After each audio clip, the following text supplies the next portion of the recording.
Welcome back to Tiny Science Tutorials. Today, we're embarking on a cosmic journey to explore the fascinating world of gravitational waves.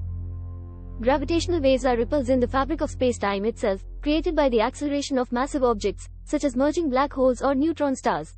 These elusive waves were predicted by Albert Einstein in his theory of general relativity over a century ago. But it wasn't until 2015 that they were directly detected for the first time using sophisticated equipment known as interferometers. The detection of gravitational waves has opened up a new window into the universe, allowing scientists to study cosmic phenomena that were previously invisible to traditional telescopes. By observing these waves, we gain insights into the most extreme events in the cosmos. Gravitational wave research has provided evidence for the existence of black hole mergers and neutron star collisions. It also helps us understand the expansion of the universe and the nature of dark energy.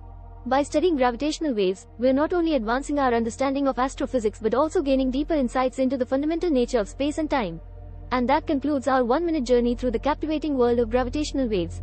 We hope you enjoyed this brief exploration. Stay curious and keep learning.